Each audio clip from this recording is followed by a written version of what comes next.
Y el día de hoy yo quisiera comenzar con ustedes con algunos textos de la palabra de Dios que tienen que ver con lo que el Señor quiere que estemos compartiendo el día de hoy. Y el primer texto está en el Nuevo Testamento, en el libro de Gálatas, capítulo 6, verso 8. Porque el que siembra para su carne, de la carne segará corrupción. Porque el que siembra para su carne, de la carne segará corrupción. Mas el que siembra para el Espíritu, del Espíritu segará vida eterna. Quisiera centrarme en la primera parte, dice, porque el que siembra para su carne, de la carne segará corrupción. Cosa vana, cosa mala, cosa corrupta, podrida, echada a perder, que no sirve, tanto en lo moral como en lo físico.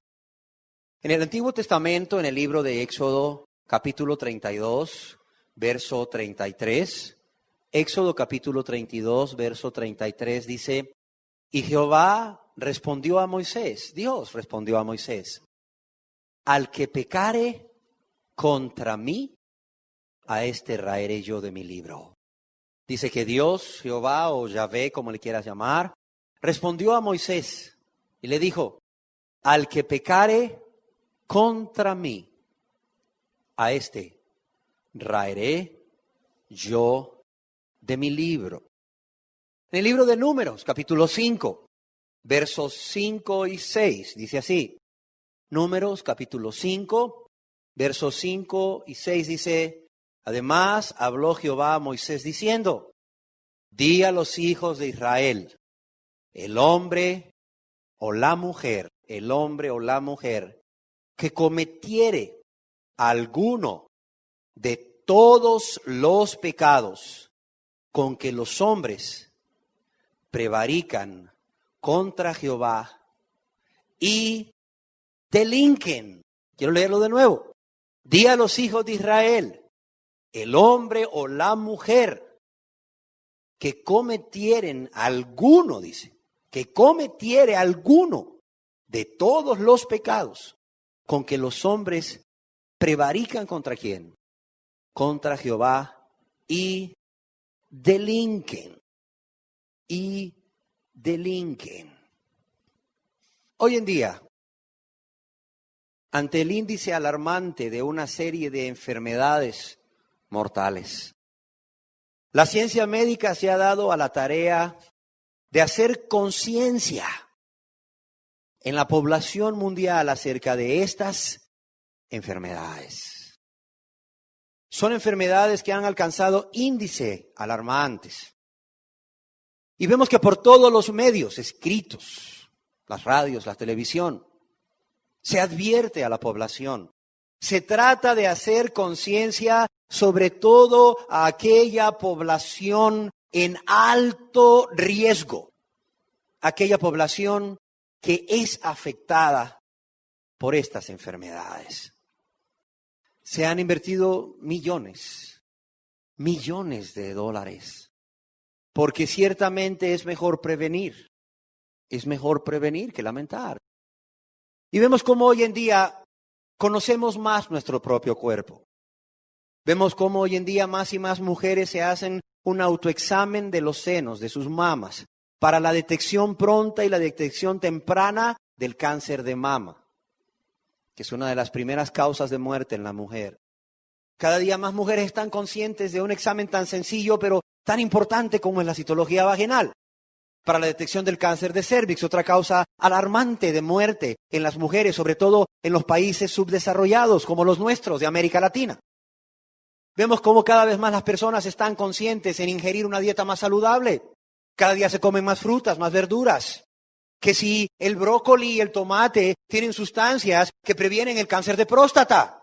Y ahí tienes a los hombres comiendo cada día más brócoli, aunque no les guste, y tomates. Porque eso previene el cáncer de próstata y no se quieren morir de cáncer de próstata. Cada día son más las personas que tú ves haciendo ejercicios a tu alrededor, porque han entendido que el ejercicio es una manera de mantenerse sano, saludable, de evitar una serie de enfermedades. Sin embargo, tristemente podemos ver que no se hace conciencia de la enfermedad más grave. Tristemente no se hace la conciencia que debería de hacerse para alertar a las personas de la enfermedad más grave que hay, para hacer conciencia a las personas de la enfermedad más grave que hay. No se invierte el tiempo que debería de invertirse, ni se pone la urgencia que debería de ponerse para alarmar o alertar o hacer conciencia a cada ser humano acerca de la enfermedad más grave que hay. Y esta es el cáncer del alma. El cáncer del alma que se llama pecado. El día de hoy, si le pudiéramos poner un título a esta enseñanza, se llamaría ¿a quién afecta tu pecado? Y tiene como propósito crear conciencia en cada uno de los que estamos aquí y no estamos aquí, pero escucharemos esta enseñanza, de cuáles son las consecuencias, del cáncer del alma, del pecado. A través de ver a quién afecta el pecado, a quién afecta tu pecado. Y es que déjenme decirles que el no estar conscientes de nuestro pecado, el no estar conscientes de las consecuencias de nuestro pecado, impide ver a quién afecta nuestro pecado. ¿A quién afecta nuestro pecado? Yo quisiera que viéramos a quién afecta primeramente nuestro pecado. Déjame decirte que nuestro pecado, tu pecado, te afecta primeramente ¿a quién? A ti. Tu pecado te afecta primeramente a ti. La palabra de Dios dice que el pecado tiene deleites temporales. Y tristemente tenemos centrados nuestros ojos en los deleites que produce el pecado. Pero bien nos dice la palabra de Dios que ese deleite es temporal. ¿Por qué? Porque viene acompañado de consecuencias. Y cuando las consecuencias empiezan a aparecer, el deleite que el pecado provoca empieza a desaparecer. Por eso es que Dios no se equivoca y Dios, un Dios de verdad, nos dice, sí, el pecado produce deleite. Por eso el hombre peca. Por eso el ser humano va detrás del pecado. Por eso el ser humano cae en la tentación. Porque no podemos negar que el pecado tiene un deleite en sí mismo. Tiene como intención provocar placer para que la persona caiga en la tentación. Diga sí a la tentación. Pero es un deleite temporal. Porque el pecado trae consecuencias contra la persona que practica el pecado. De modo que vemos que la primera persona a quien afecta el pecado es al que lo comete. A la primera persona a quien afecta tu pecado, aunque te trae un deleite, es a ti mismo. La palabra de Dios dice que el hombre es cuerpo, es alma y es espíritu. Y ciertamente es una realidad que todos nosotros podemos ver. Somos cuerpo, tenemos un cuerpo que alimentamos, un cuerpo que cuidamos, un cuerpo que vestimos, un cuerpo que reposamos. Sí, un cuerpo que se duele, un cuerpo que se enferma, un cuerpo que se envejece. Pero también tenemos alma. Esa alma que no es otra cosa más que el centro de nuestra personalidad. Lo que cada uno de los que estamos aquí somos, eso es nuestra alma. Sí, tú yo, lo que tú eres, tu carácter, tu personalidad, el centro de tus sentimientos. Sí, el centro de tu voluntad. Eso, el centro de la razón, eso es tu alma. Y tú puedes darte cuenta cómo una persona que es amadora de sí misma, pues tiene alma, su yo. Tú tienes un carácter, una personalidad.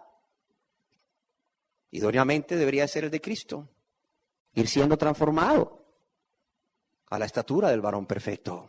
Pero tienes un carácter, una personalidad, tienes sentimientos, te gusta amar, pero también te gusta ser amado.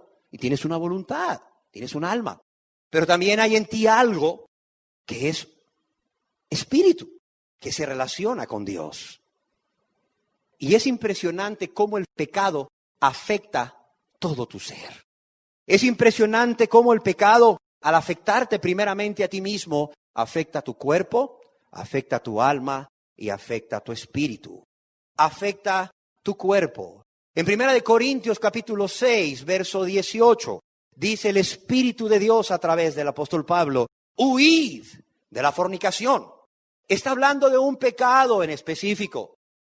Ciertamente tenemos que huir de todos, tenemos que ser presurosos, tenemos que poner urgencia, diligencia para huir de todos los pecados. Pero aquí está hablando de un pecado en específico. ¿Por qué? Porque tiene que ver con lo que vamos a estar hablando en este momento. Dice, huid de la fornicación. Cualquier otro pecado que el hombre cometa está fuera del cuerpo. ¿Pero qué? El que fornica, ¿qué dice aquí? Contra su propio cuerpo peca.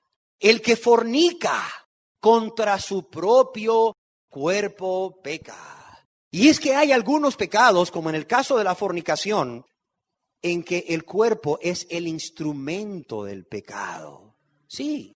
Y uno cosecha las consecuencias de este pecado de la fornicación en su propio cuerpo y muchos otros pecados más. Dice, el que fornica contra su propio cuerpo peca. ¿Por qué? Porque a través de este pecado, a través de una relación ilícita, fuera de la ley, ya sea fuera del matrimonio, siendo alguien casado o siendo alguien soltero, cuando una persona fornica, cuando una persona une su cuerpo con el de otra persona que no es la mujer de su pacto o el hombre de su pacto, está expuesto ¿a qué? A enfermedades. Si mal no recuerdo, hasta donde yo llegué en el estudio de la medicina, que hace tiempo no lo hago por estudiar la Biblia, eran 35 las enfermedades de transmisión sexual. Eran 35 las enfermedades que un hombre o una mujer pueden adquirir por transmisión sexual. ¿Cómo afecta el pecado tu cuerpo? Y de esas 35, déjame decirte que hay algunas mortales para el hombre. Mortales para el hombre y también para la mujer. Mortales para el hombre como el SIDA, igual para la mujer. Mortales para el hombre como la hepatitis B. Son mortales. Mortal para la mujer como el virus del papiloma, que produce cáncer de cuello de la matriz. Y si no es detectado a tiempo, la persona se muere del cáncer de cérvix o de cuello de la matriz. El virus del herpes, que es una enfermedad de transmisión sexual, que el hombre transmite a la mujer al adquirirla, al juntar su cuerpo con otra persona que no es su esposa, pecando contra su cuerpo. Esa enfermedad del herpes, luego el hombre la transmite a la mujer y puede darle cáncer de cérvix y matar a la mujer. Y no solo eso, hay otras enfermedades. El Espíritu Santo nos habla a través del apóstol Pablo acerca de que los borrachos no heredarán el reino de Dios. Pero antes de que mueran y no hereden el reino de Dios y no se arrepienten, qué triste es ver cómo ese pecado de la borrachera, porque la persona que se emborracha lo hace porque es un egoísta, porque es un egoísta. Algunos dicen, o muchos dicen, que el alcoholismo es una enfermedad. Curiosa enfermedad que se vende embotellada. Curiosa enfermedad que tú pagas por adquirirla. Curiosa enfermedad que cuando decides dejar de beber, dejas y dejas de estar enfermo. A ver si alguien aquí tiene gripe, que decida ahorita de no tener gripe, a ver si se sana. Salvo que Dios te sane con un milagro, pero si tú decides por ti mismo, yo ya no tengo gripe, seguirás aquí con gripe esta mañana y pasado mañana y 3 días más. Curiosa enfermedad. Curiosa enfermedad que trae deleite. Ninguna otra trae deleite. ¿Por qué crees que los hombres se embriagan? Curiosa enfermedad que se usa para olvidar penas. ¿Qué otra enfermedad sirve al hombre para olvidar penas? Sino para aumentar las penas, sino pregúntale al hipertenso, pregúntale al diabético, pregúntale al asmático, pregúntale al bronquítico, pregúntale al cirrótico, pregúntale a cada una de estas personas si alguna de sus enfermedades alguna vez le ha quitado las penas o le ha traído más penas. No, el alcoholismo no es enfermedad. El alcoholismo es fruto del egoísmo del hombre. Un hombre bebe porque se siente bien, pero también cuando es consciente del daño que está haciendo a Dios al destruir su propio cuerpo, el cuerpo que Dios creó para templo del Espíritu Santo, del daño que le está haciendo a Dios al destruir una propiedad de Dios, cuando está consciente del daño que se hace a sí mismo y a su familia. Cuando está consciente de ese daño, el hombre toma decisiones. Y si no, pregúntale a millones de alcohólicos anónimos hoy en el mundo, que quizás no están conscientes del daño que le han hecho a Dios al destruir su propiedad, que es el cuerpo, pero sí conscientes del daño que estaban haciendo a ellos mismos y a otros. Pregúntale a esas personas si pudieron dejar de beber o no. Claro que pudieron dejar. El día que tomaron una decisión, sí, el día que tomaron una decisión dejaron de beber. Y hay gente que no ha dejado de beber en Alcohólicos Anónimos, sino en su casa, porque ellos también han estado conscientes de todo el daño que están haciendo a través de eso, o que se están haciendo también a ellos mismos y dejan de hacerlo. Cuando la Biblia dice que los borrachos no heredarán el reino de Dios, es porque la borrachera es pecado. Y si la borrachera es pecado, cuando una persona es borracha, ¿cómo podemos ver que se cumple que contra su propio cuerpo peca? ¿Cómo afecta el pecado su cuerpo? A través de un hígado graso, que es el estadio previo a la cirrosis hepática. Y luego cuando tienen cirrosis hepática, se puede degenerar en un cáncer de hígado. Seguramente va a tener varices esofágicas, va a tener sangrados de tubo digestivo alto y va a terminar muriendo de esos sangrados de tubo digestivo alto. No solamente eso. Personas que son iracundas, personas que son tan amadoras de sí mismas que no pueden soportar, que no pueden perdonar. Personas que viven en pleitos, que viven en contiendas. ¿Sabes qué van a tener esas personas? Esas personas iracundas que viven en pleitos y en conciencias, migrañas. Van a tener úlceras. Van a tener gastritis por estrés, sí. Van a tener colitis por estrés. Ahí tienes a personas codiciosas. Personas que no se sacian con lo que tienen y siempre quieren más y más. Y entonces cada día están esforzándose más y más por adquirir más y más. Y ya no trabajan 8 horas, trabajan 10, trabajan 12, trabajan 15. Se afanan, se estresan y se andan llenos de migraña. Andan llenos ahí de reflujo, andan con gastritis, andan con colon por estrés. Y todo por una cosa. El pecado de la codicia. Los famosos celos. Si aquí hay algún médico, seguro estoy que lo hay. ¿Cuántas crisis de histeria? Mirábamos llegar ahí a las emergencias. El hombre ahí con sus hijos y la señora desmayada. Y tú decías, ay, ¿qué le habrá pasado? Es que se desmayó. Y la pregunta típica es, ¿y qué pasó? Es que de repente estábamos ahí platicando. A ver, ¿qué pasó? No, pues la verdad estábamos discutiendo. ¿Y por qué estábamos discutiendo? No, es que esta mujer es bien celosa. Bien celosa, y llegué a la casa y me empezó a reclamar y yo le contesté y entonces armó un berrinche y de repente cayó. Una crisis de histeria. Una crisis de histeria. Las fieles alemanas son muy buenas. Que no es más que agua destilada en la vena para hacerlas recapacitar. El dolor de la inyección les hace recapacitar. Obviamente que primero uno se cerciora que los signos vitales estén normales, que no sea algo orgánico. Qué triste. Una crisis de histeria. Por unos celos, por un berrinche de celos. ¿Cómo el pecado afecta el cuerpo del pecador? Contra su propio cuerpo peca. Pero no solo afecta a tu cuerpo. Vimos que el hombre es cuerpo y alma. En Proverbios capítulo 8, verso 36, nos dice Dios. Proverbios 8, 36 dice, mas el que peca contra mí, ¿qué dice aquí? Defrauda su alma. El que peca contra mí, el pecado defrauda el alma.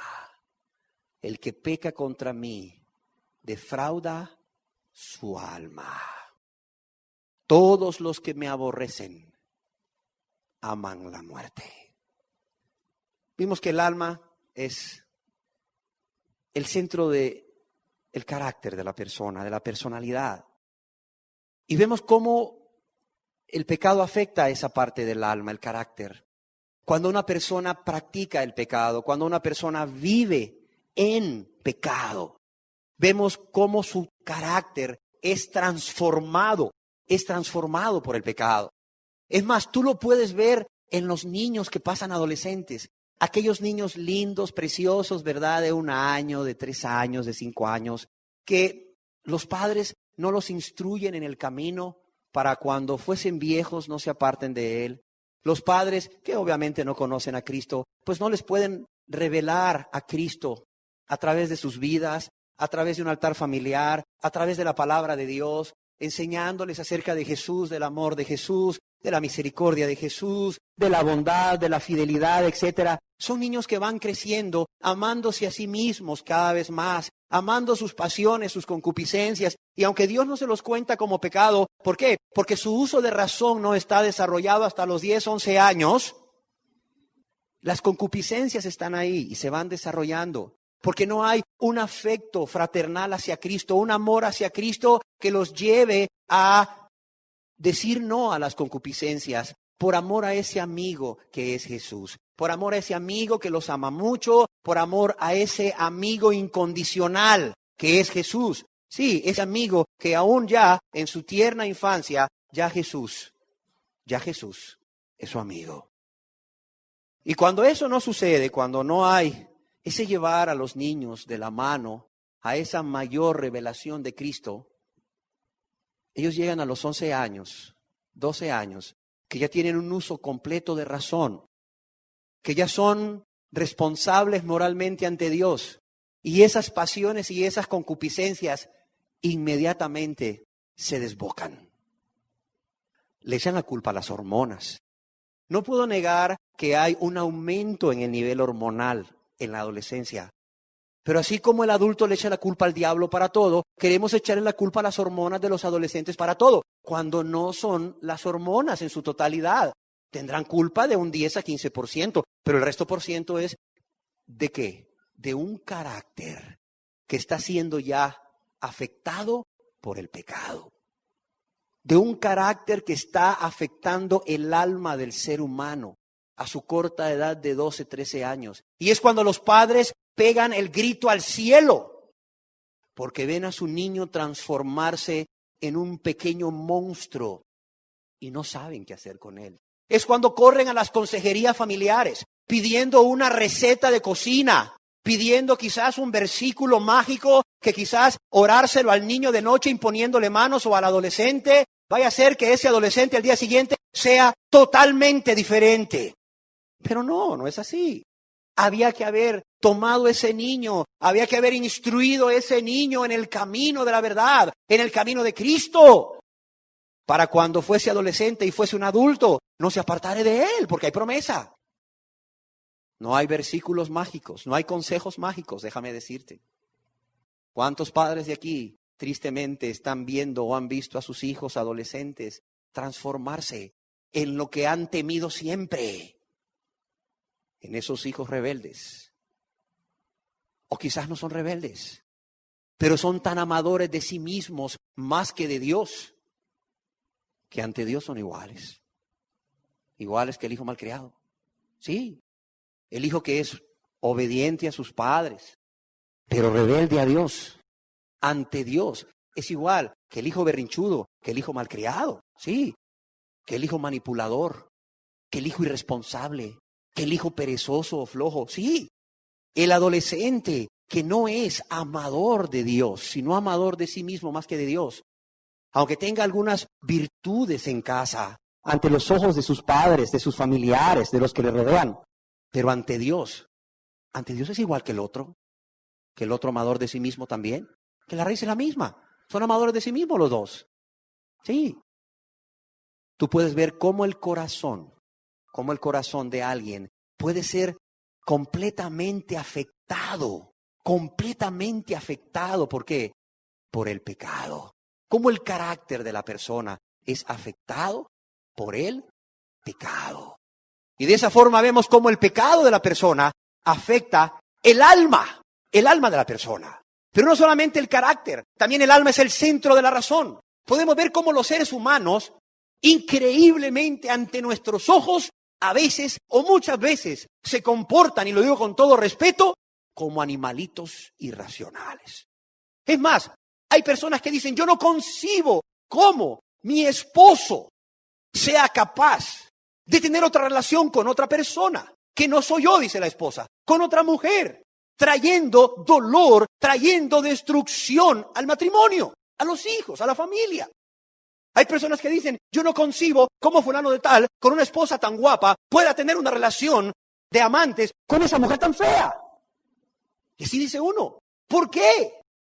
¿Cómo es posible que teniendo una familia tan linda, verdad, una esposa tan linda, quizás es cristiana, unos hijos tan lindos, quizás son cristianos. Este hombre no cristiano vaya a poner en riesgo su matrimonio, en riesgo su familia, teniendo esa relación así. Tú no concibes cómo sea posible eso. Tú no concibes cómo esa persona se comporte como un ser irracional. Tú no concibes, pero la única explicación es que ha perdido su razón. Y no es que realmente la ha perdido la razón, como muchos decimos, sino que su razón está afectada por su pecado. Está afectada por su pecado. A lo bueno le llama ¿cómo? Le llama malo. Y a lo malo le llama bueno. Así es. A lo bueno le llama malo. Y a lo malo le llama bueno. Así es. Tienen el entendimiento, dice la palabra de Dios, entenebrecido. Tienen el entendimiento entenebrecido. Y por causa de esto hacen eso. Y estoy poniendo el ejemplo de un hombre. Puede ser también el ejemplo de una mujer. Una mujer que en su amargura, una amargura quizás que trae desde niña, porque sus padres se separaron y ella que se quedó viviendo con su mamá y nunca perdonó a su papá que se fuera de la casa y padeciera tanto, ¿verdad? Y luego la mamá por razones económicas se fue a Estados Unidos y pues la verdad nunca entendió por qué su mamá se iba a otro país y la dejaba sola para mandarle dólares a su abuela. Si ella ni necesitaba dólares, dice la niña de 8 años, yo ni necesitaba dólares, pero me dejó con mi abuela, otra señora amargada, que estaba cuidando 2 nietos más de otros hijos con también matrimonios destruidos. Y la mujer va creciendo desde niña con esa amargura. Y luego amargada en la escuela. Y luego amargada contra todos. Y luego se casa esperando encontrar amor de alguien. Sí. Y encuentra decepción, traición. Y toda esa amargura que ha ido creciendo se vuelca contra los hijos. Ay, eres un bruto, eres un tonto, vení para acá. Ah. El maltrato, la palabra áspera, palabras hirientes, el desatenderse de los niños por amargura. Y tú no te explicas cómo esa mujer esté destruyendo esos niños. Tú no entiendes cómo esa mujer necia, esté derribando su casa. Tú no lo entiendes. De repente, quizás, no lo sé, tú seas, aquí quizás si hay maestros, el maestro de uno de estos niños que se comportan muy bien en la escuela, son muy lindos, muy dignos de compasión, niñas muy lindas, muy dignas de compasión. Y cuando te ganas su confianza y se te acercan y empiezan a platicar contigo, te das cuenta de todo lo que están viviendo en su casa y te mueve a compasión y dices tú, ay, yo cómo quisiera que me lo regalaran este niño, cómo quisiera que me regalaran esta niña para criarla yo. ¿Cómo es posible que esa señora esté haciendo eso con sus hijos? Tú no lo concibes. Bueno, porque tienen el entendimiento entenebrecido. El pecado ha afectado su alma, su razón.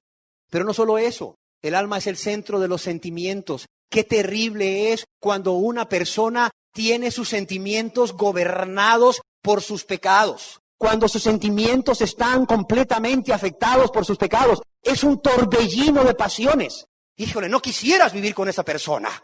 Cuando te levantas, tú no sabes si ese día se levantó con el pie izquierdo o con el pie derecho. No sabes si saludarle o no. Si le saludas, te va a decir, ¿y tú por qué me saludas? Y si no le saludas, te va a decir, bueno, ¿y qué? ¿Estoy pintada aquí? ¿Estoy pintado aquí? ¿Que no soy nadie en esta casa? No sabes qué hacer. Si le hablas malo y si no le hablas malo. Así de sencillo. No sabes cómo actuar con esa persona. Las esposas, en caso de los varones, les quieren presentar una necesidad de la casa. No saben si pedirle dinero o no. Mejor le prefieren prestar a la vecina. Antes que decirle, mira, necesitamos esto. Porque, híjole, usted no sabe cómo reacciona. Se pone como energúmeno, como diablo. Igual hay mujeres que el marido dice, llegar a mi casa, mejor trabajo horas extras. Mejor me voy con los amigos. Mejor me voy donde mi mamá. Y luego la esposa dice, sí, ese que nunca rompió el cordón umbilical, que solo donde su mamá pasa. Bueno, quizás a veces así son muchos hombres, no rompen el cordón umbilical. Se les ha olvidado que tienen que dejar a padre y madre y volver a casa, ¿no? Pero otros lo hacen como una táctica dilatoria. Porque dicen, híjole, volver a la casa ahorita. No. No quieren volver a la casa. Porque dicen llegar y ¿cómo la voy a encontrar esta mujer? ¿Qué mosca le habrá picado hoy? ¡Qué horrible! ¡Qué horrible! Sus sentimientos gobernados por los celos, quizás. Sus sentimientos gobernados por la soberbia, el orgullo. ¡Qué terrible! Sí. Los sentimientos gobernados por la amargura, la malicia. ¡Qué terrible! Los sentimientos afectados por el pecado. Pero también recordemos que el alma es el centro de la voluntad. Voluntades gobernadas por el pecado, porque el hombre voluntariamente les ha dado. Le ha dado al pecado ese control, ese gobierno. Así de sencillo. Voluntariamente gobernadas por el pecado. Por hacer que el pecado provoca, por el placer que el pecado produce. Y así vemos esas voluntades tras el pecado, queriendo justificarse ante la palabra de Dios diciendo, es que no puedo dejarlo. No, espérame. No quieres dejarlo. Porque si otra persona estuviera pecando contra ti con el mismo pecado, estarías suplicándole que lo dejase. Estarías pidiéndole a Dios que lo dejase. Bueno, ¿por qué tú crees que otros sí pueden dejar ese pecado que tú dices que no puedes dejar? ¿Por qué sí crees que el otro puede dejarlo cuando tú misma con tu boca confiesas que ese mismo pecado en tu vida no lo puedes dejar? No, es que no lo puedes dejar, es que no lo quieres dejar. Y de esa manera permites que gobierne tu voluntad. Pero no solamente el pecado afecta tu cuerpo y tu alma, también afecta tu espíritu. Eso que está en ti para poder tener esa relación personal con un ser espiritual que es Dios. O sea, tu pecado, óyelo bien, tu pecado hace una barrera entre tú y el único ser que puede darte libertad. Entre tú y el único ser que puede darte vida eterna a través del perdón de tus pecados. Tu pecado hace una barrera, una división entre tú y el único ser que es real, que es verdadero, que puede darte gozo, que puede darte paz, que puede darte salud, que puede darte bienestar a ti y a toda tu familia. Tu pecado hace una división entre tú y el único ser que puede restaurar tu vida, hacer tu vida nueva, aunque tú la hayas destrozado con todo este tipo de pecados. Aunque tu pecado ya haya afectado tu cuerpo con una enfermedad grave. Aunque tu pecado haya afectado tu alma y hoy estés siendo ahí esclavo de tus pasiones. Aunque hoy estés solo, porque generalmente este tipo de personas a quienes el pecado les ha afectado su alma, quedan solos, están solos, lamentándose, viéndose como víctimas cuando son culpables.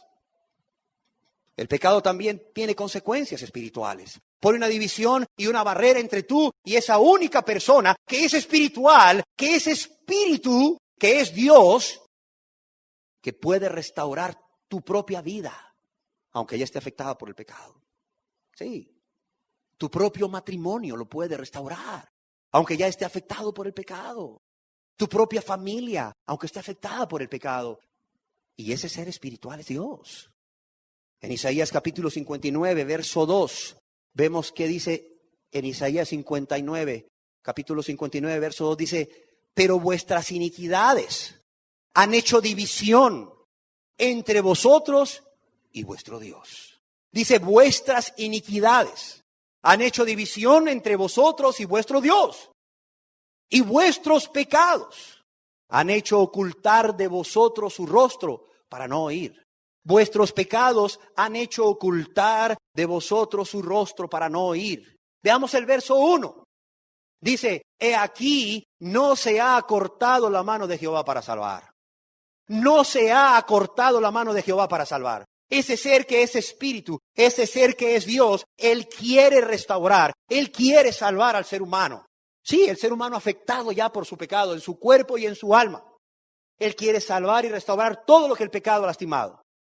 Dice que no se ha cortado su mano para salvar, ni se ha grabado su oído para oír. Pero el problema no está en Dios, porque no se ha cortado su mano, ni se ha grabado su oído. El problema no está en Dios, el problema está en el hombre, que no ve cómo el pecado trae consecuencias a su espíritu y genera o crea una barrera, una división entre él y ese ser que es espíritu, que es Dios.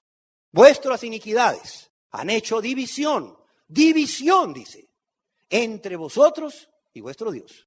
Y vuestros pecados han hecho ocultar de vosotros su rostro para no oír. Y en Romanos capítulo 6, verso 23 dice que el pecado tiene una consecuencia espiritual. Y esa consecuencia espiritual es muerte. Porque la paga del pecado es muerte. Aquí la palabra paga viene de una palabra griega, de donde viene la palabra salario.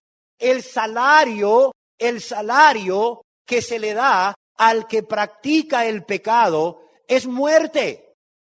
La paga que da el diablo a aquel que le obedece pecando contra Dios es muerte.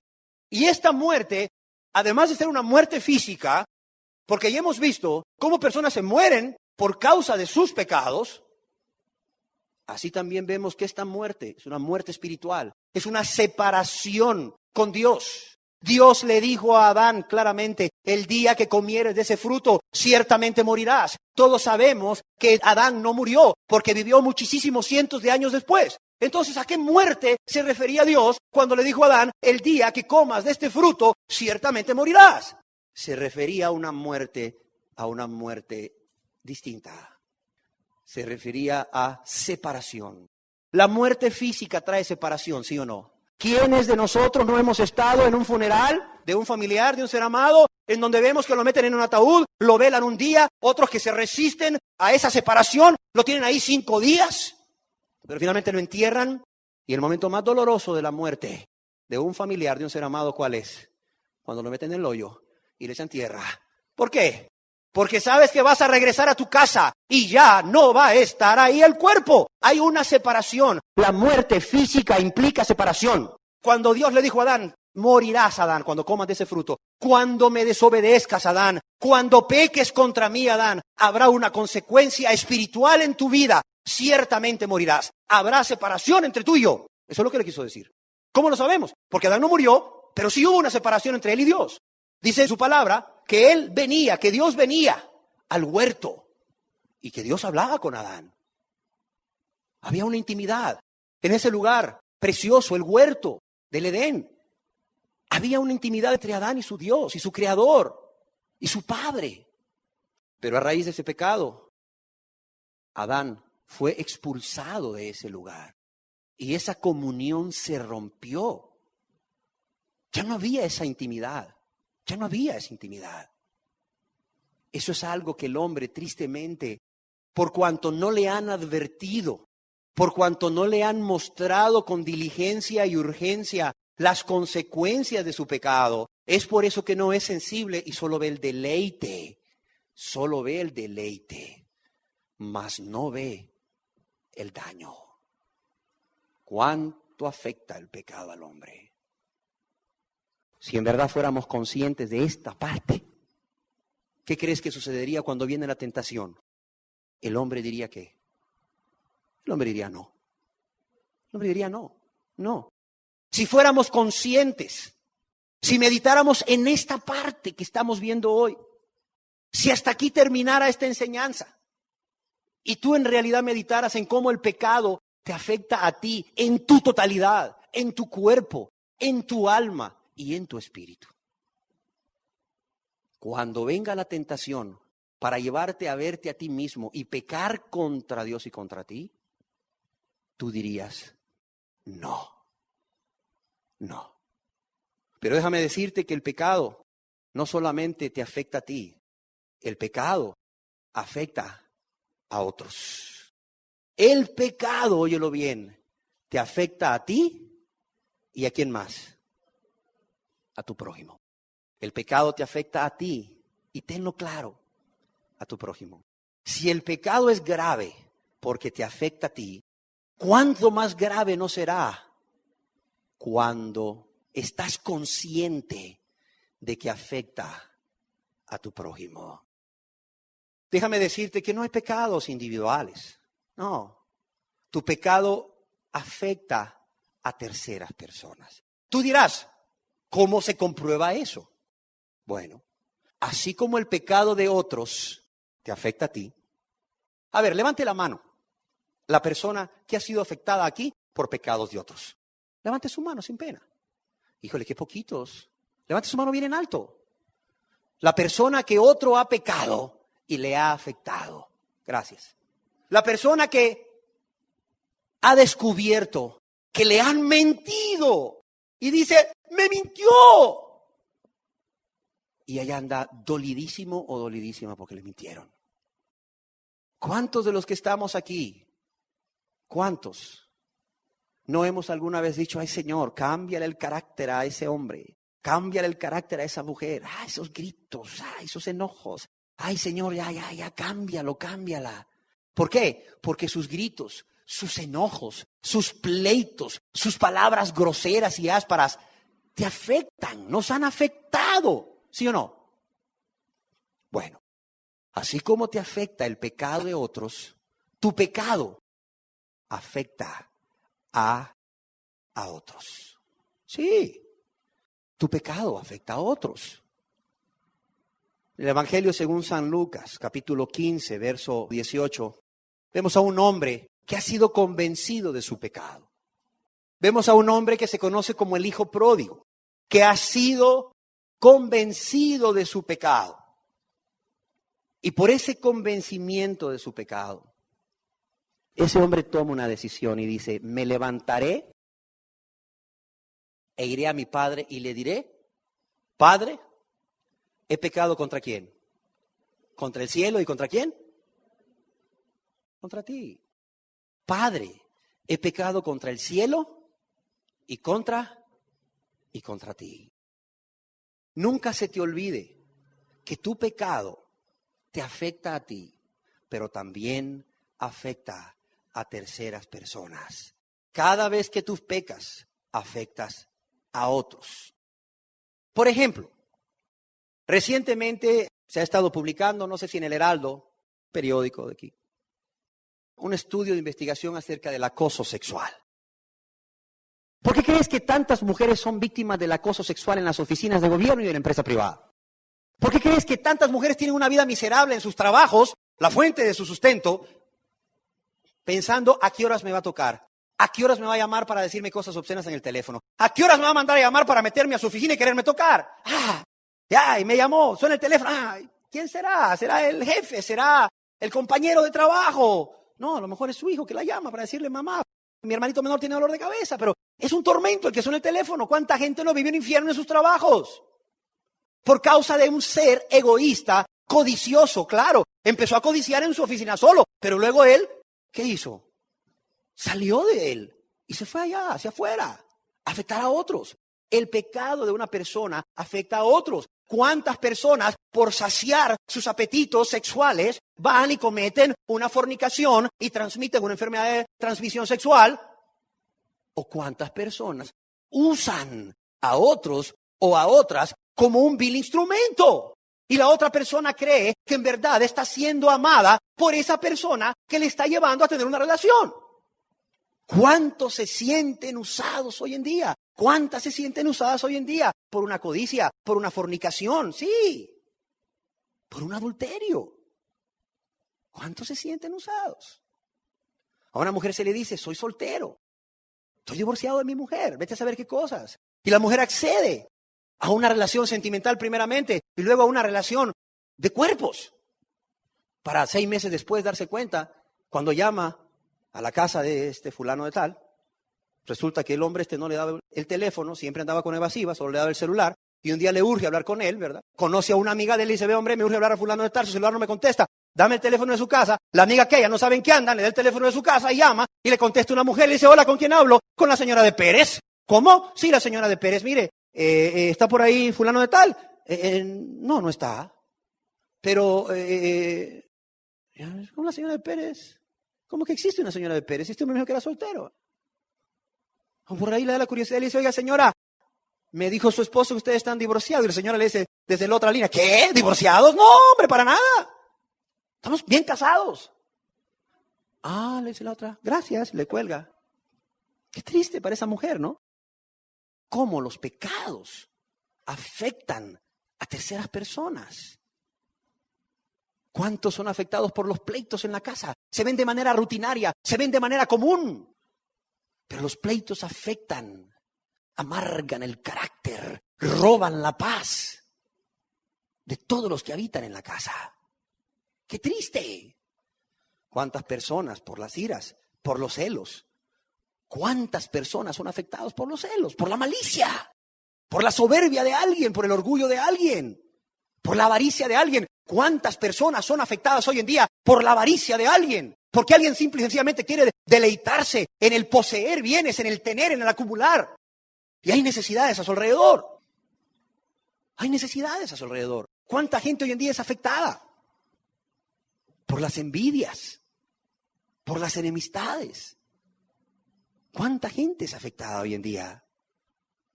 ¿Cuánta? Se cuentan por millones de millones. No, el pecado no solamente es algo individual, el pecado afecta a terceras personas. Y primeramente afecta a tu prójimo, a tu próximo, los que están más cerca de ti, los de tu casa, tus vecinos, la gente con la que te relacionas a diario, en tu trabajo, donde vas de compras, etcétera, etcétera, etcétera. Ahí vas destruyendo y vas destruyendo y vas destruyendo. Sales de tu casa dejando a todos amargados, un portazo, vas manejando, se te cruza alguien, te le pones al tú por tú, aquel te amargó, tú lo amargaste, y van terceras personas ahí diciendo, mira esos locos que van ahí, esos imprudentes también se amargaron. Llegas a tu trabajo, la secretaria queda viendo y dice, amargado, y si se amarga también. Y si tu trabajo es atender gente, todo el que va a tener que ver contigo va a decir, que quiten ese amargado de ahí. Y vas a comer con tus compañeros, y híjole, a tus compañeros finalmente terminan empleitados y les cayó mal el almuerzo. Y luego sigues en la tarde en la misma rutina, regresas en la tarde ahí por el mismo camino, ¿verdad? Peleándote con medio mundo, ¿verdad? O si no vienes peleando con medio mundo, vienes recordando lo que te hicieron y qué les vas a hacer tú. Y luego llegas a tu casa, ¿verdad? Abres la puerta y dices, ya llegué, y todo el mundo sale huyendo. Salen desbandada. Unos a sus cuartos, te dicen, hola, ya desde sus cuartos, ¿verdad? La señora, hola, desde la cocina, y hasta ahí nomás llegó. Qué triste. ¿Cómo vas dejando? Si cada vez que afectas a alguien dejaras una huella así como de pintura fosforescente, ¿cómo estaría impregnada esta ciudad? Ojalá estés siendo consciente de lo que estamos hablando. Eclesiastés capítulo 9, verso 18 lo resume, pero a cabalidad. Dice, mejor es la sabiduría que las armas de guerra. Pero oye esto que dice aquí. ¿Pero qué dice aquí? Un pecador. Un pecador, ¿qué dice aquí? Destruye mucho bien. Uno solo entiende. Un pecador destruye mucho bien. Un padre de familia pecador destruye mucho bien. Una madre de familia pecadora destruye mucho bien. Un esposo pecador destruye mucho bien. Una esposa pecadora destruye mucho bien. Hijos pecadores destruyen mucho bien. Sí, ciudadanos en pecado. Uno destruye mucho bien. Destruye mucho bien. Y lo dice Dios. Uno solo. Ojalá estés siendo consciente de la gravedad del pecado. Un pecador que puede ser tú, destruye mucho bien que Dios ha hecho, mucho bien que a Dios le ha placido, pero destruye mucho bien. Tercero, el pecado no solo te afecta a ti, el pecado no solo afecta a tu prójimo, el pecado afecta a otra persona más. Afecta a Dios. Cada vez que tú cometes un pecado y ese pecado te afecta a ti, afecta a tu cuerpo, a Dios afecta. ¿Por qué? Porque Dios creó tu cuerpo. ¿Para qué? Para que fuera templo de Él mismo en la persona del Espíritu Santo. Dios creó tu cuerpo no para que presentes tus miembros como instrumento de iniquidad, de maldad, de pecado, sino como instrumentos de justicia. Dios creó tu cuerpo, ¿para qué? Para usar ese cuerpo para llevar afecto a los que no lo tienen, para llevar esperanza a los que no lo tienen, sí, para llevar aliento, para llevar fuerza, para llevar salud a los que no lo tienen. Dios usó tu cuerpo para ser un instrumento de Él. Dios es espíritu, y para manifestarse a los hombres y llegar a muchos hombres, a amarles, sí, a amarles, a predicarles las buenas nuevas, a hacerles misericordia, necesita ese ser espiritual de un cuerpo. Y es tu cuerpo el que Dios creó para eso. Para eso. Es el Espíritu Santo el que convence de pecado, el que guía toda verdad. Pero es Dios el que necesita un cuerpo, a un ser que se disponga a amarle a Él, a vivir para Él, a entregarse a Él, a consagrarse a Él y decirle, Señor, toma el control, toma el gobierno de mi vida, ¿qué quieres que yo haga? Y el Señor le dice, mira, predícale a esta persona, dale las buenas nuevas a esta persona, coméntale acerca de mi hijo amado que murió en la cruz a esta persona, háblale de sus pecados, de que es un pecador, que necesita un Salvador. Señor, ¿qué quieres que yo haga? Fulano de tal está enfermo, ve y visítalo, llévale consuelo, llévale un poco de comida, pregúntale si tienen para los medicamentos, si tiene necesidad de que lo lleven al hospital. Fulano de tal está preso, ve y visítalo en la cárcel. Señor, ¿qué quieres que yo haga? Ve al asilo de ancianos y llévale las buenas nuevas a esos hombres que pronto van a partir a estar en mi presencia. Cuando tú pecas contra tu cuerpo, contra Dios pecas, entiéndelo. Cuando tú pecas contra tu cuerpo, contra Dios pecas, entiéndelo. ¿Y a quién le hago daño? Dice la gente. ¿A quién afecto, pues? ¿A quién afecto yo con mi cigarro si me lo fumo afuera? ¿A quién afecto con mi guaro si yo a mi familia no le falta nada? Y además soy un borracho social, no me meto con nadie. ¿A quién afecto yo con mi carácter, pues? ¿A quién afecto? Nadie se va a morir porque yo sea así como soy. Y así empieza a decir la gente. ¿A quién afecto con mi pereza? A ver, ¿a quién afecto con mis codicias de ojo, con mis taquitos de ojo? A ver, ¿a quién afecto? ¿A quién afecto con trabajar 14 horas diarias? A tu familia. No tienes tiempo para Dios. No tienes tiempo para tu familia. Estás destruyendo tu cuerpo. Y tristemente trabajas 14 horas diarias, no porque tu familia lo necesite, sino porque tú quieres más y más y más. Cuando tú pecas contra tu cuerpo, contra Dios pecas. Porque el plan de Dios se ve frustrado. En lugar de tú ser un instrumento para Dios, en lugar de tu cuerpo ser templo del Espíritu Santo, eres instrumento para el pecado. Sí, para la maldad. Para traer dolor en lugar de gozo y paz. Sí, para traer dolor, insatisfacción. Sí, para traer enemistades, para generar pleitos, para generar celos. Sí, para eso.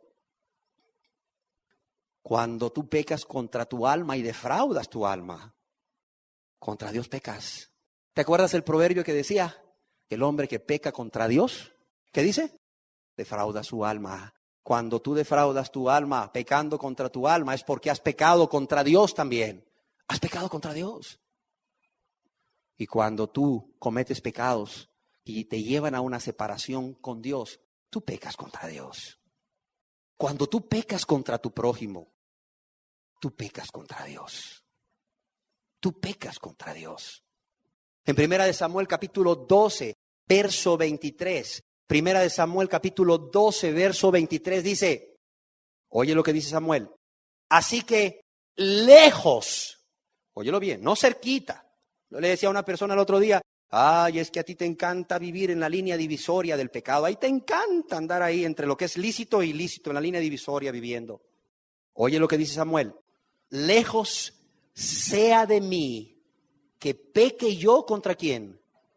Contra Jehová. Dice, lejos, lejos sea de mí que peque yo contra Jehová. Y no solo este hombre, Samuel. Veamos a David en el Salmo 51, verso 4. Dice, contra ti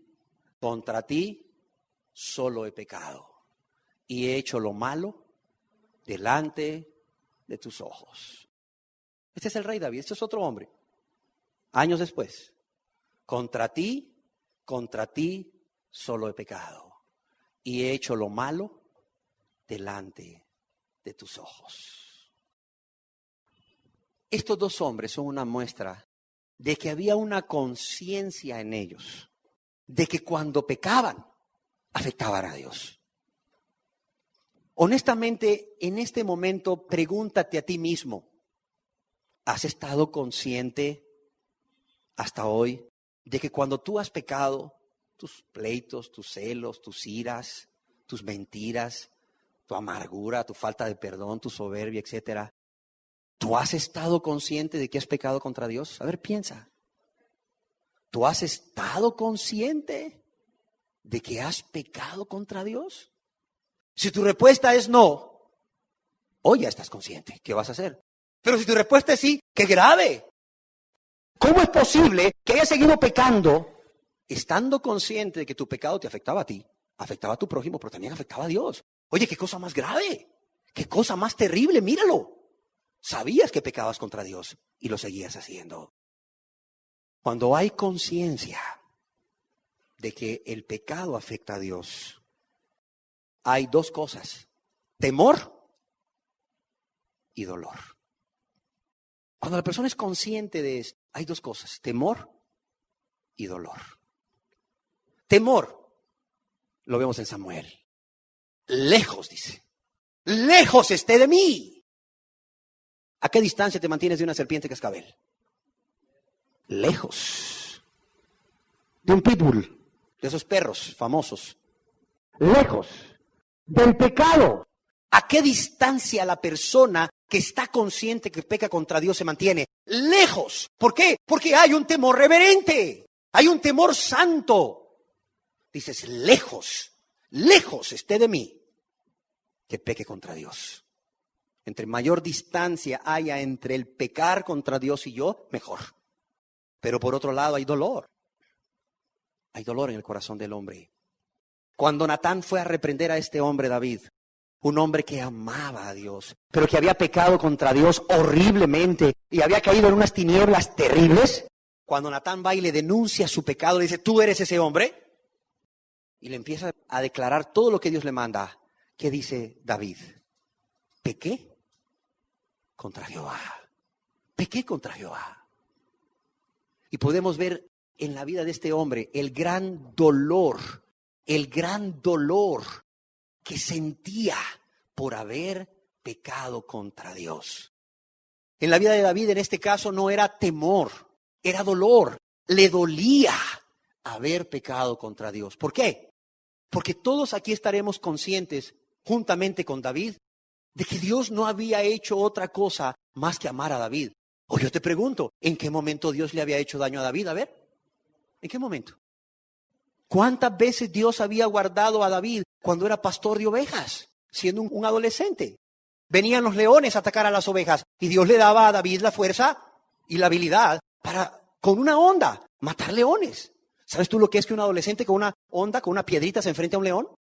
Y venían osos a querer destruir a sus ovejas. Y Dios le daba la fuerza y la destreza y el valor para enfrentarse con los osos. Con una honda, con una piedrita. ¿Quién cuidaba la vida?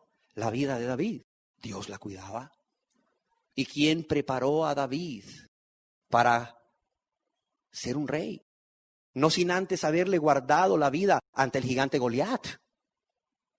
No sin antes haberle guardado la vida de las manos de Saúl, que andaba siguiendo para matarlo, porque tenía celos de David, porque sabía que a él le había sido quitado el reino y se le iba a dar a David. ¿De cuántas cosas Dios no guardó a David? Lee los salmos. Ciertamente algunos son de Moisés, ciertamente algunos son de Asaf, pero lee los salmos que en su mayoría se le atribuyen a David y lee qué relación tenía David con Dios. Porque mejor es un día en tus atrios, ahí en tu templo, en tu presencia, Dios, que 1000 días fuera de ellos. Como el ciervo brama por las corrientes de aguas, así clama por ti, oh Dios, el alma mía. Lee los salmos y te vas a dar cuenta que este hombre tenía un corazón enamorado de Dios. ¿Por qué? Porque Dios lo había enamorado, porque Dios lo había seducido, porque Dios había sido infinitamente bueno con él, porque para él Dios había sido un padre de amor. Aunque mi padre y mi madre me dejasen, decía, Dios me va a recoger, Jehová me va a recoger, no me importa. Él sabía que Dios lo amaba a él. No tenía dudas. Y él amaba a Dios por eso. Pero un día se vio a sí mismo. Y en la época que salen los reyes a la batalla, él se quedó. Se quedó ahí en la comodidad. Se quedó amándose a sí mismo. No se negó. No tomó la cruz. Mandó el arca del pacto. Mandó al ejército y al pueblo ahí con su general. Pero él se quedó viéndose a sí mismo y pecó contra Dios. Pecó contra Dios una y otra y otra y otra vez y cayó en tinieblas. Y cuando Dios llega y le dice a este hombre a través de Natán, ¿por qué hiciste esto? ¿Por qué tuviste en poco? Le dice. Y eso yo creo que fue lo que más le dolió. a David? ¿Por qué tuviste en poco todo lo que Dios te dio? Es más, si más le hubieras pedido, más te hubiera dado. David, tú sabes cómo Dios te ha amado. Pero ¿cómo lo menospreciaste? ¿Cómo lo menospreciaste, David? Por verte a ti mismo. Y eso fue como una espada clavada en el corazón de David. Y eso generó dolor en David. Y eso hizo que este hombre dijese, pequé contra Jehová, y que de su corazón saliese el Salmo 51, como un reflejo de lo que había en lo más profundo de su ser, en lo más profundo de su alma, un corazón contrito y humillado, deseoso de volver a esa relación íntima con ese Dios que solo amor le había dado. David sabía que Dios lo había visto pecar. ¿No fue él mismo el que dijo, ¿a dónde huiré de tu presencia? ¿A dónde huiré de tu presencia? Decía David. David sabía que Dios lo había visto pecar. Y David sabía contra quién había pecado. David sabía que Dios lo había visto quebrantar su ley santa, su ley buena, su ley justa. David sabía que Dios lo había visto lastimar a otros seres creados por Dios a su imagen y semejanza.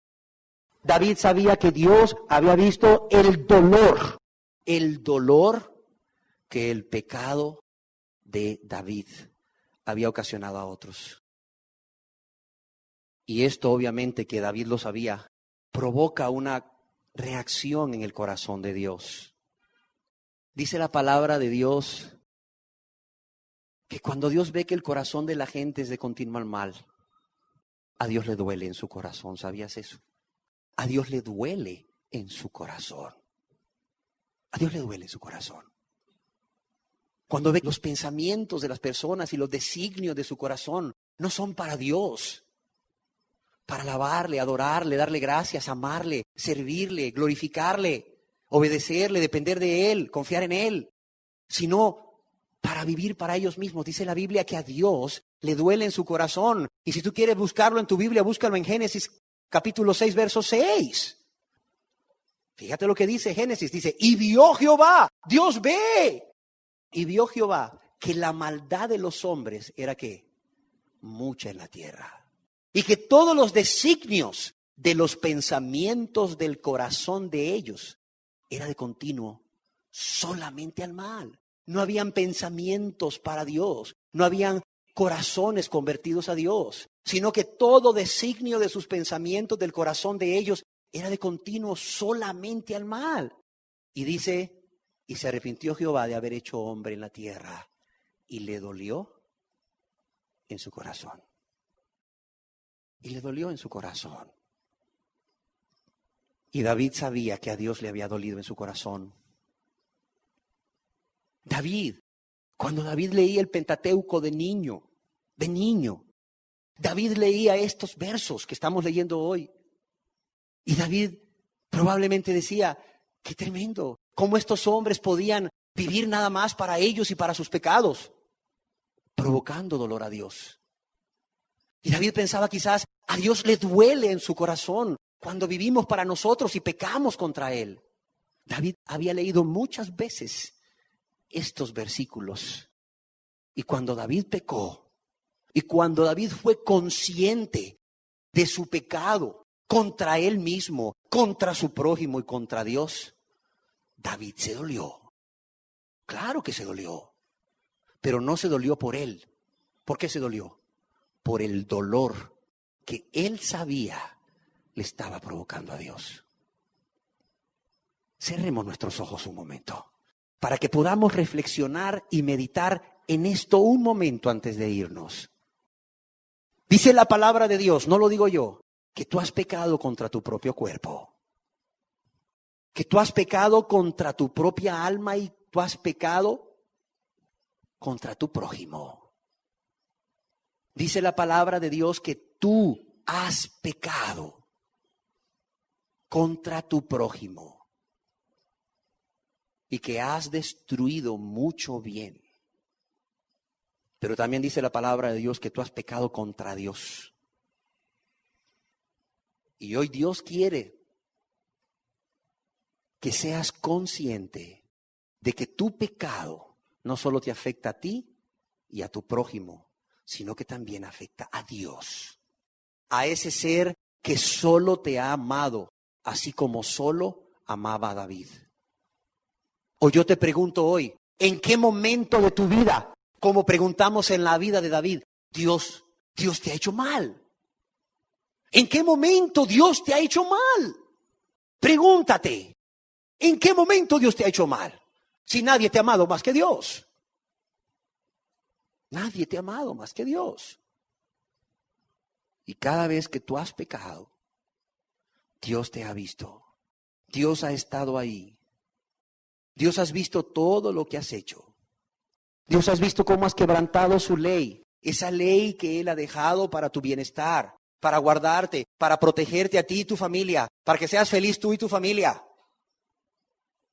Sus mandamientos santos, justos y buenos. Dios ha visto con dolor cómo has decidido vivir en tu propia ley, vivir haciendo tu voluntad, dándole la espalda a Dios. Y lo que es más triste es que conoces su voluntad. Sabes lo que Dios te pide. Sabes ya por su palabra y por su espíritu que habla a tu conciencia. Ya sabes lo que es bueno y ya sabes lo que es malo.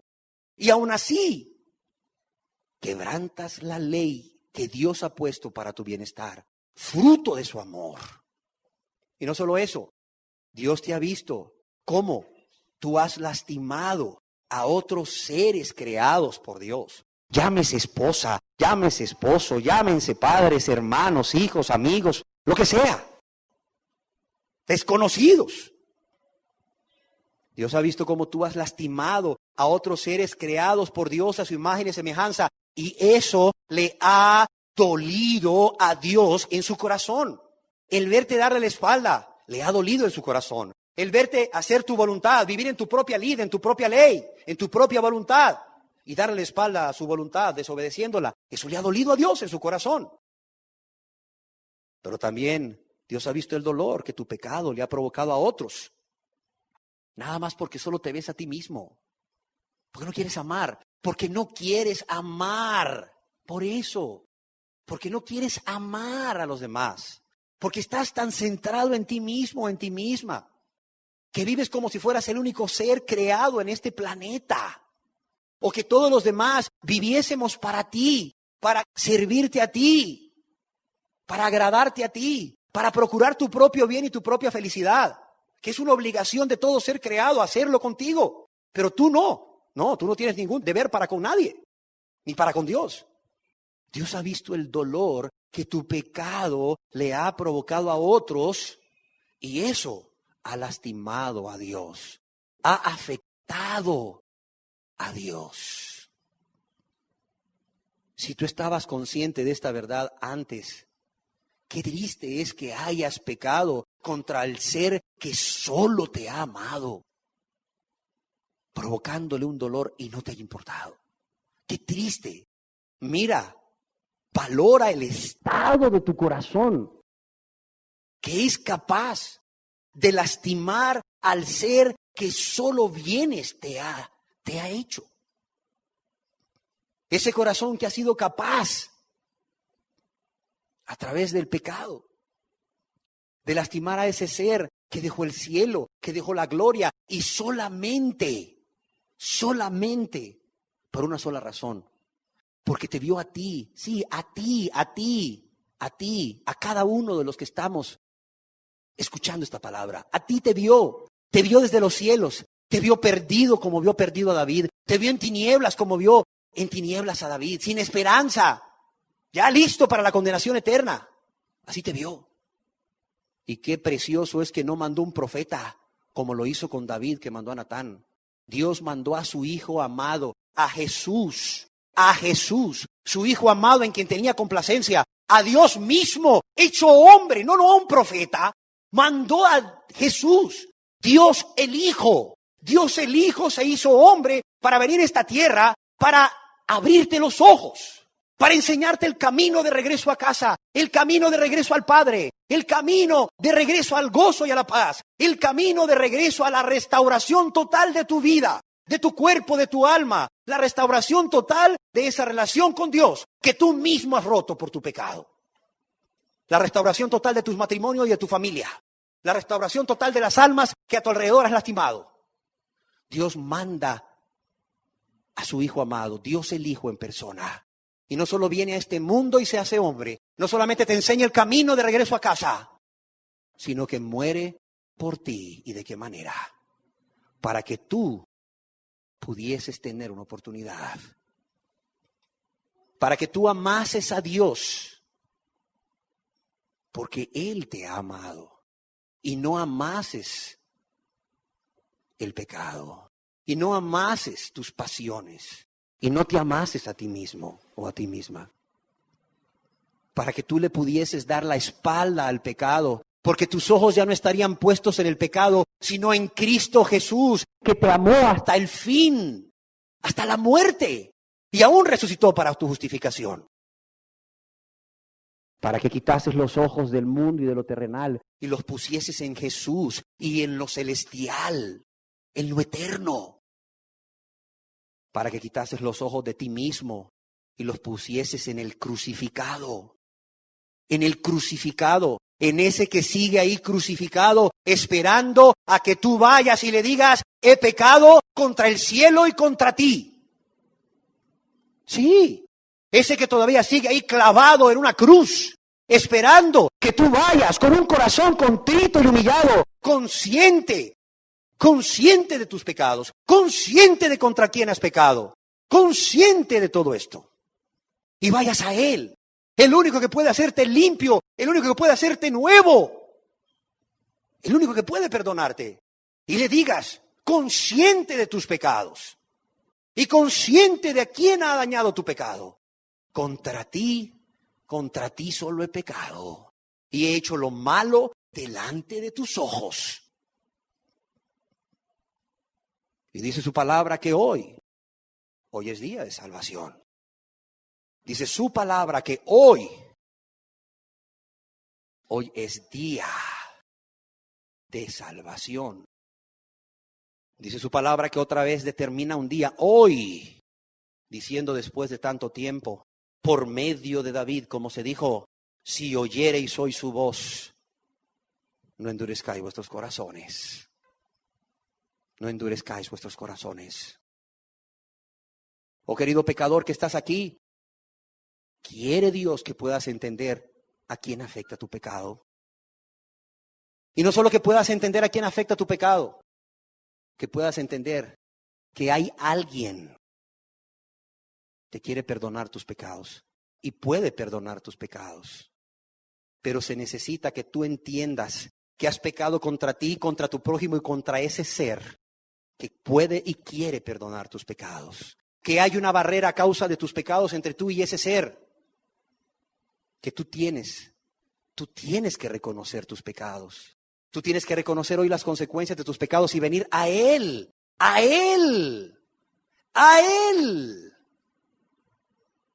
haciéndote responsable de esos pecados. Que sea Él el que te acepte, el que te reciba con sus brazos abiertos, con sus brazos de amor, con sus brazos con marcas, con cicatrices por los clavos. Clavos que fueron puestos ahí por ti, para que tú tuvieras una esperanza. Porque una de las cosas en las cuales afecta tu pecado es que te quita toda esperanza. Dice la palabra de Dios que la esperanza del impío se acaba cuando se muere. Tenía la esperanza de que el próximo año, de que quizás con este negocio, que con el nuevo gobierno, que si mejoraba la situación económica, que si cambiaban a Bush, y se murió. Y ahí se acabó su esperanza. Que si se casaba con fulano o con fulana, que si le salía el préstamo, que si terminaba la carrera, que si le daban el trabajo, y se murió. Y la esperanza acabó. La esperanza del impío acaba cuando se muere. Él es la única esperanza que tienes. Y Él está ahí para perdonar. Pero tú tienes que reconocer tus pecados y a quién ha afectado tu pecado. Y ojalá eso produzca en ti un corazón contrito y humillado. Un corazón dolido, no por las consecuencias del pecado en tu vida, no porque eso ha traído división entre tú y Dios, no porque vas a ser condenado, no. Ya no te sigas viendo a ti mismo. Mira, las consecuencias del pecado en tu vida son justas. Tú te lo buscaste, tú lo sembraste, ahora coséchalo. No sufras. No llores, no te quejes. Tú lo sembraste, tú lo estás cosechando. Pero yo pregunto, ¿qué culpa tiene Dios que solo te ha amado de estar recibiendo todo esto que está recibiendo por causa de tu pecado?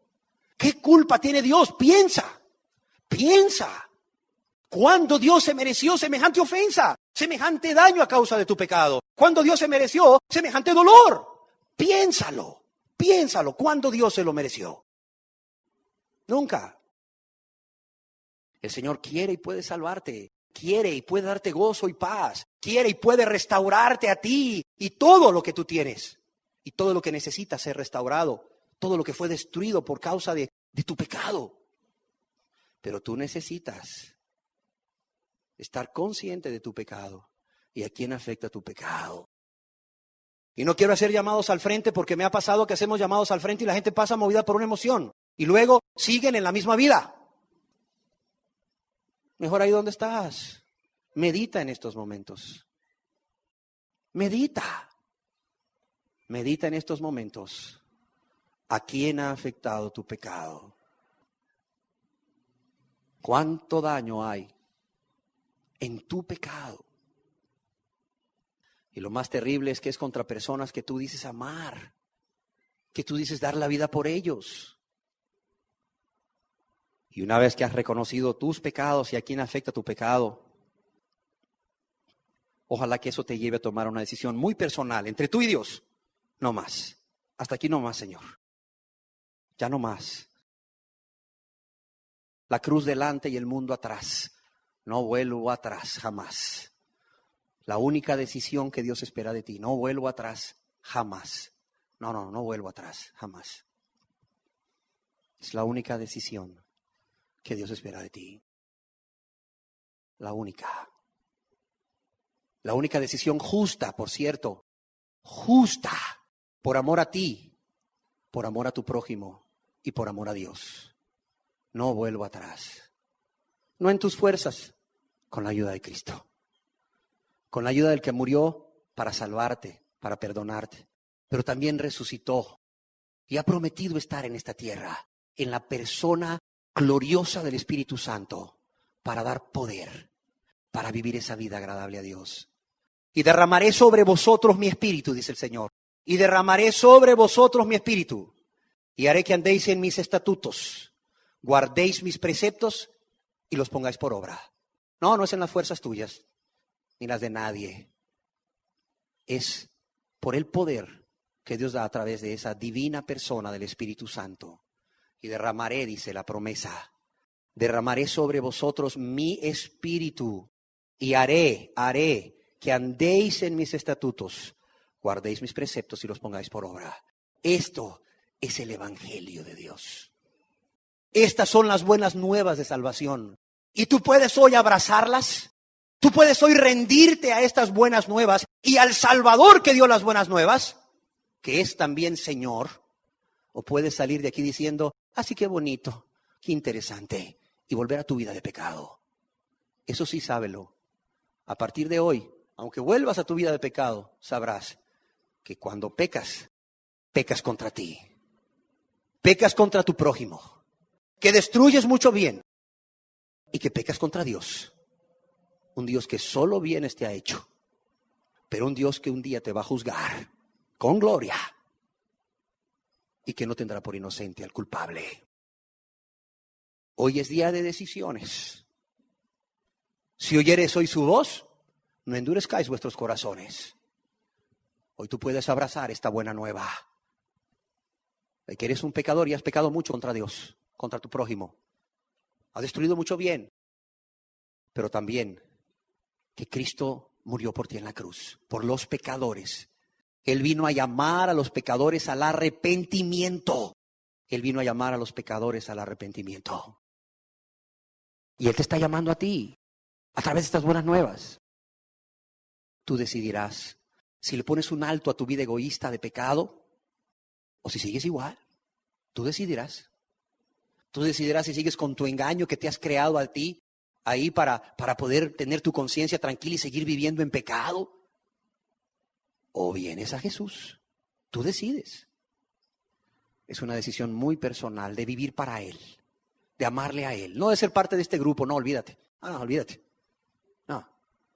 De rendirte a Él, de amarle a Él, de vivir para Él, de obedecerle a Él, a Jesús, de confiar en Él, de depender en Él, de servirle a Él. Eso es todo. Y darle la espalda al diablo, al mundo y al pecado. Aún negarte a ti mismo cada día. También, además de esa decisión, es una decisión de confesar tus pecados a Jesús, porque ya entendiste que contra Él has pecado. Confesar tus pecados a Jesús con humildad y con tristeza, con vergüenza, y suplicarle misericordia. Suplicarle misericordia. Suplicar misericordia a un Dios que es amplio en perdonar, a un Dios que puede y quiere perdonarte. Y creer de todo corazón que Él te perdona. Si eres sincero en tu entrega, si eres sincero en tu entrega, si eres sincero en tu decisión de no volver atrás, si eres sincero en querer vivir esa vida agradable a Dios con su ayuda, por su Espíritu. Si tu confesión de pecados es sincera, si tu súplica de perdón es sincera, creer que Él te perdona y te hace una nueva criatura y que Él restaurará todo lo que tú has destruido. Eres bueno, Señor, de verdad. Cuánto amor, cuánta paciencia, cuánta misericordia, cuánta esperanza a través de tu palabra. Gracias por abrir los ojos hoy, Señor. Gracias por hacer conciencia acerca de la enfermedad más grave de todas, el cáncer del alma, el pecado. Gracias por enviar a tu Hijo amado a morir en la cruz, para darnos una oportunidad cuando estábamos bien perdidos, cuando no podíamos hacer nada por nosotros mismos, Señor.